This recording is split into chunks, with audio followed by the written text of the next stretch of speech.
As South Sudan's lean season fast approaches, 3 million people remain unsure of where their next meal will come from. This, according to the World Food Programme, which is on the ground, pre-positioning food before the rainy season renders more than half the country inaccessible by road.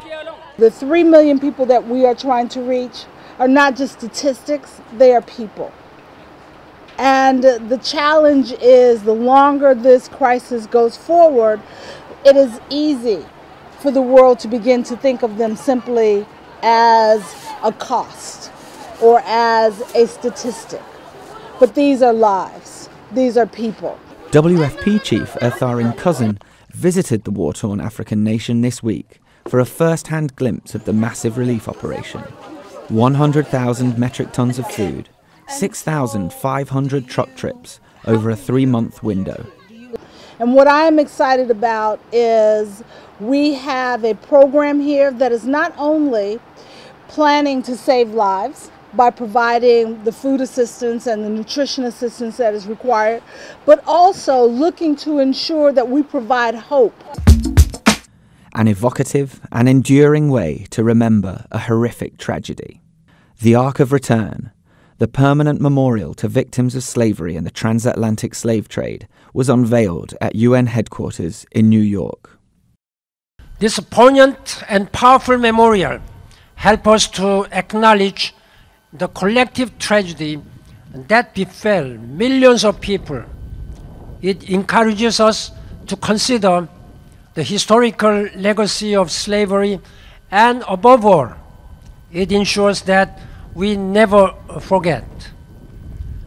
Designer Rodney Leon, a Haitian-American architect, said the piece aims to allow visitors to acknowledge the tragedy, to consider the legacy of slavery and the slave trade, and to heighten awareness of modern abuses, lest we forget. It is our solemn responsibility to educate the future generations and to take our responsibility seriously, insofar as there are many people in contemporary slavery today that we must acknowledge as well. So this Ark of Return will stand as a constant reminder on the Plaza of United Nations for all of us, not only international leaders, but the most basic of us here, to never forget and to never repeat the mistakes of the past. I'm wearing a pair of boots, this whole kind of jumpsuit thing, 2 pairs of rubber gloves, a nose and mouth guard, goggles, a hat, like some kind of hair tie hat, and then a hood over the top of that, and then a hood on top of that. Actor and UNICEF Goodwill Ambassador Orlando Bloom recently visited Liberia, where he got a first-hand account of what it's like being a healthcare worker who treats patients affected by Ebola. To imagine these healthcare workers standing in one of these suits and for up to an hour, sometimes longer, to care for these violently ill and incredibly sick and people is just phenomenal. They really are the heroes of this whole story. During his 4-day trip, the British actor, who took on his role with UNICEF in 2009, also visited recently reopened schools and read to children in classrooms. "I will use my other hand," Squirrel said. Squirrel put his other hand on Mr. Stickfast.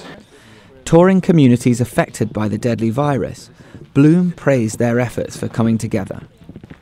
According to the United Nations, the Ebola epidemic in West Africa has killed more than 10,000 people.